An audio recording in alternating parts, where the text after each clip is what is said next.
Are you afraid of foreign banks? Not at all. I mean, you look at, I always say, there are clearly Indian banking structure, if you look at, they have 72% with the public banks, about 20% of the private banks, in which there are two categories, old private sector banks and new private sector banks. Then you have foreign banks, then you have regional rural banks and corporate banks. The foreign banks, when they operate, they bring in best of the products globally available, which is plus for us because we learn from them. The private sector banks bring in the competition, technology capabilities, and new practices. That's plus for public sector banks. Actually, we have picked up on this. So it is good to have this type of structure because it brings the best of all the words. Otherwise, you're not exposed to the rest of the product. How do you read the government's recent move or desire to get the foreign banks to incorporate in India? That's absolutely good because I was just having a discussion with one of the foreign bank colleague here because he was having the same question because the largest bank globally, and if it has to be locally incorporated, what are the plus and minuses? The minus is that it gets the triple B minus rating, whereas the bank is triple A rated bank globally. Minus is they have to raise funds at a local cost, which is high. Otherwise, globally they can raise low cost. Which makes them more aggressive as a result. But I made a point to my friend here that if you're looking at India for the next 30 years, there's a huge opportunity in India as a country. If that is what it is advisable to look at a bank within the country. You have an opportunity. Today, if the offer is made for a foreign bank to come in and get incorporated locally, or to an Indian corporate to start a bank, Indian corporate will jump at it. If the same opportunity coming to a foreign bank, an Indian corporate will jump at it, will just pick it up because it's a huge opportunity. So it's the way you look at what is good for you. But otherwise, for the regulator, it makes sense to have control on the banks operating because that's the learning globally. And I think all the regulators across the globe are preferring this model. Your balance sheet grew still very much on its net interest margin rather than on fee-based business. Does that make you even more of a traditional bank? And do you have any ideas of increasing the fee-based component of the business? Oh yes, it's a very good question. You made a good analysis of it. If you look at our last 4 years' performance, for 4 years, our core fee income grew at a CAGR of 46%. And this year, we may end up with about 8%. So, after 4 years of exponential growth is getting balanced out because there are one or two corrections that has taken place in terms of fee structure during this year. Going forward, the capabilities to grow on the fee income because of the new avenues of fee income which has been introduced in the bank is intact. There is 1 year of a correction which is expected after such an exponential growth of 46% during this year, and we expect to grow at 25% consistently for next few years. Coming to net interest margin, it's true that this year it's been very good, but then we intend to maintain about 3.1 to 3.2% consistently year after year because of the reasonable growth in CASA that has taken place consistently over the last 4 years.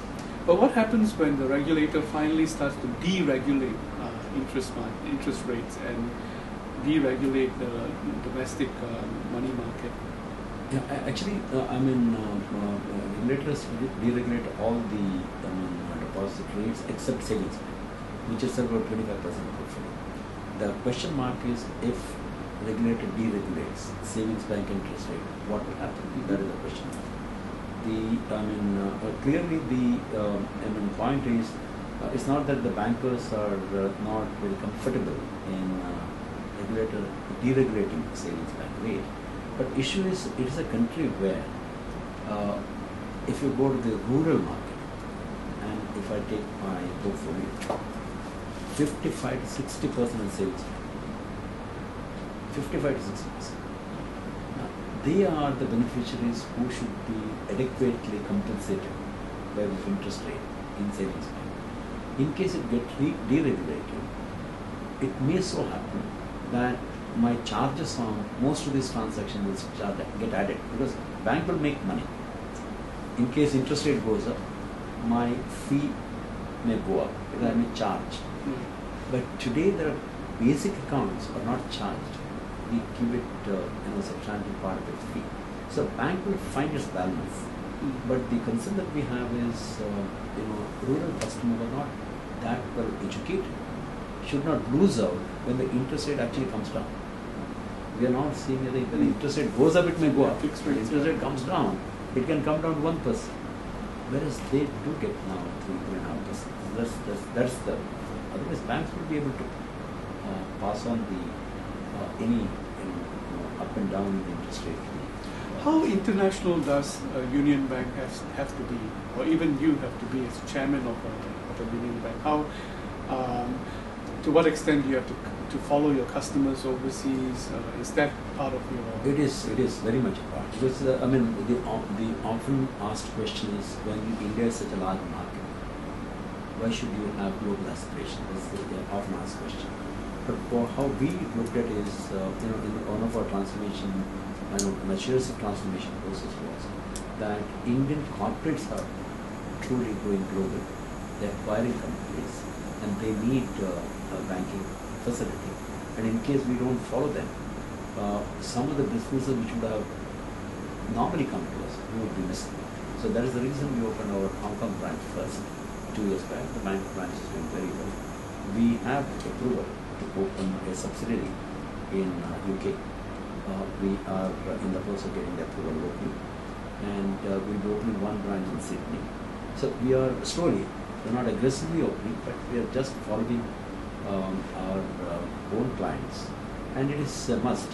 While India as a country is offering this tremendous opportunity, that's where the focus would be, but we will be following our corporates globally. And on the technology front, what is the internet doing to your bank? Oh, it's fantastic. As a matter of fact, I'm extremely happy with the technology has helped us.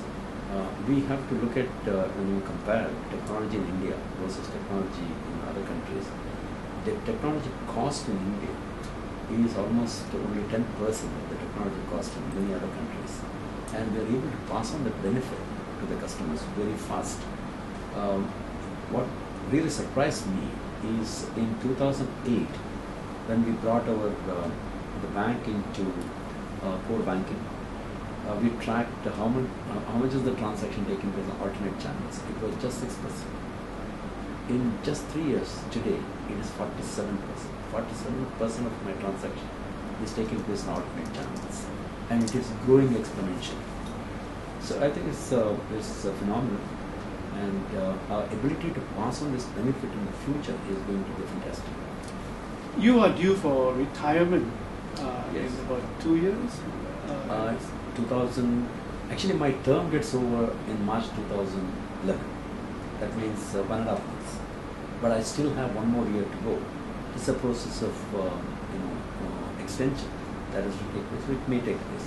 So I'll have more than a year to go. How do you think you will be extended, or that's the process is on. Okay. And what would you like to be remembered for when your term is up? I think when I took over the bank, I have made certain very clear promises to my colleagues based on a brainstorming session that we had.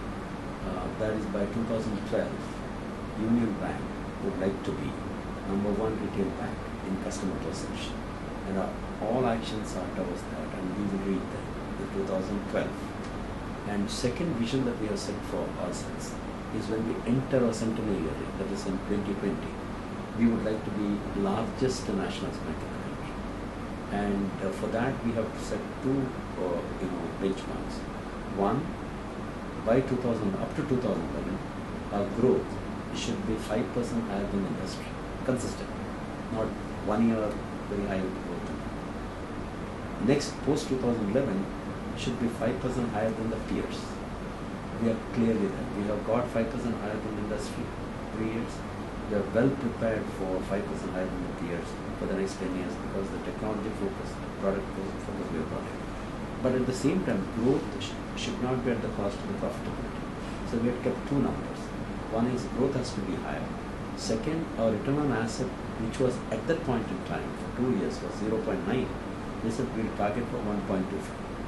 And we have got all 3 years 1.25%. Post 2011, we have kept a target of 1.35, while the growth is 5% higher than the peers. And that's why you see NIM growing. Our credit costs coming down from next year onwards. We are taking all the credit costs this year. So I'm very clear we will get that. If this too happens by 2020, when we enter into the year, we should be there where we set the vision. I would like to be remembered for that. You like to be remembered for enabling environment that is created. Okay, and because you're a commercial bank, you have not exposure, but you are focused on the number of product sets. Yes. Is there any goal or ambition to create market share in any one of your key products? Yeah, actually we have a very clear focused strategy. How we look at it is next 10 years. I'm just purely looking at the next 10 years. There are 3 segments of customers emerging. One is my existing customers. If you look at the industry, we have about 350 million customers. Industry as a whole. Next 10 years, next generation customers, what we popularly know as Gen Y customers, who are today below the age of 15, expected to be 350 million. The equal number as we are handling today. Another segment which is coming up is new bankable class customers who are unbanked today. Union Bank is well prepared in all 3 segments. An unbanked customer, we are ahead of curve. Our intention is to get a 7% market share in the unbanked customer, as against our present 3.5. New class of customers, our intention is to take 7% market share, as against today's 3.5%. So the products are in place, the strategies in place, technology capabilities are in place. I think we should be able to get it. Mr. MV Nair, thank you very much for spending time. Thank you very much. Thanks.